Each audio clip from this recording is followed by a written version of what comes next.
Hey guys, welcome back to Tack and Track. I'm Brad, and today we're going to be talking about the Bushnell TRS-25. So we're starting a series where we're going to review quite a good deal of optics. And we opted to start with the TRS-25, and there's a really good reason for that. This is not only an optic that I'm extremely familiar with and run on a bunch of platforms, this is probably one of the most reliable, durable, cheap red dots that you can buy. There's a bunch of different red dot options out there.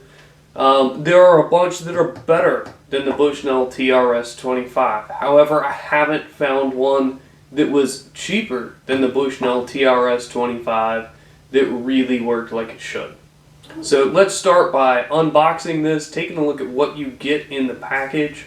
And guys, there will be links to everything that we talk about down there in the description. They will be affiliate links, so clicking those will help us out. So we're going to start with the Bushnell TRS-25. Let's take a look at what it comes with. First off, we get a cleaning cloth, which we expected. It also comes with the Allen wrench you need to mount it. So this is going to be one of those things that you're going to need. Now, a really good Allen wrench set is something that most gun guys are going to have or going to want to get, but if you're looking at a TRS-25, this may very well be your first optic. So it's nice to know that it all comes in here. So we've got the optic itself. So let's take a look at this little guy. So we've got dust covers for it. They are attached to one another, so you don't have to worry about losing one half of it. If we take this cover right here on the side off, we'll be able to get to our battery compartment. It's a real simple TR-2032. The Bushnell TRS-25 is pretty good on battery life, but it's not great. It's not as good as some of the other options we'll talk about. But once again, it's fairly cheap, so that's to be expected. Now, this little wheel right here that houses the battery is also your on, off, and brightness adjustment. It's a 3 MOA red dot, and it is a simple red dot, and you can't flip it to any other designs like we'll see with some of the others. Simple 3 MOA red dot, and it has 11 brightness settings. It's all manual control, no shake awake, nothing like that. Right here on the top and on the side, we have our adjustments, and they're done with a simple flathead screwdriver. We'll let you dial this guy in. Now, one thing that I want to note is these little covers are not attached to the base of the red dot in any way, so you need to be sure you don't lose those. Actually, if you take a look at my AK up here, you'll notice that it is missing little covers for the adjustment on it. Now, one thing that is really good about these is these are incredibly versatile. I have run these on everything from shotguns to rifles, and they'll work on some of your larger caliber rifles and still hold zero. I ran one of these for quite a while on NFNFAL and 308. It held up to that abuse. I've also run it quite a good deal on my Desert Eagle. Not typically seen as a handgun red dot, right? Not the ideal use for this, but the Desert Eagle's not really quite a handgun. So let's take a look at how to mount this. So the first thing we're going to want to do is loosen this Allen headed screw right here. We're just going to back it out. And you can do one of two things. Either you can get this nice and loose here, or you can take it all the way out. What we're going to do here is we are going to take it all the way out,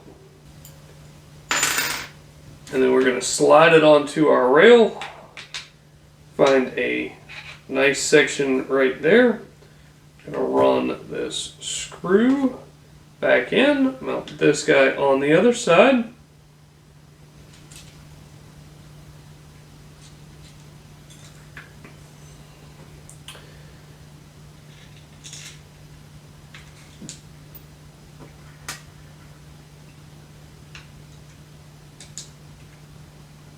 And now we're just going to tighten this screw. So when you do this too, guys, you want this to be good and tight, but you don't necessarily have to tighten it all the way down to where it's like super hard to turn. You want this snug, not just overbearingly tight. So that's how it would mount to something like the Desert Eagle, pretty much anything with a standard rail setup. So let's take a look at other mounting options here.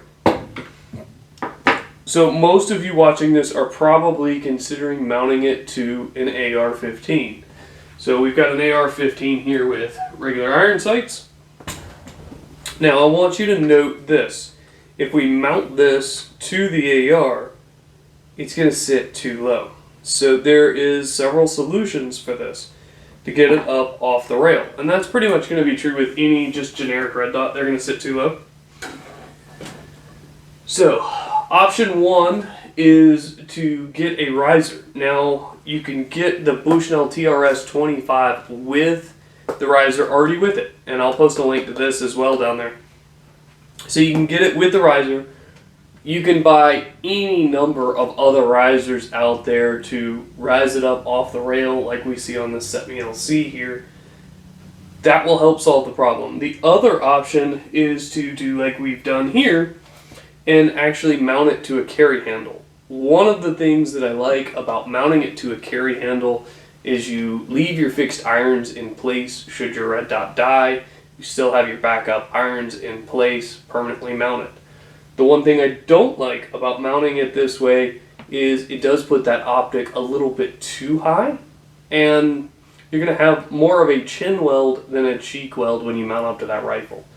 So my ideal setup that I would recommend for you guys is actually to mount it with a riser, or to buy one with a riser if you're mounting it to an AR, and then run backup flip up iron sights. That's probably the best combination out there on how to do that. Guys, if you have any questions on this optic, please comment down below. Other things, we've got some other optics headed your way. We're going to cover the Sig Romeo 5, which is a really good competitor for the Bushnell TRS-25. They typically run a little bit more money, but you do get the Sig Sauer name there. We're going to talk about Hollow Suns, and all kinds of different gear reviews coming up here. And guys, like always, thanks for checking us out on Tack and Track.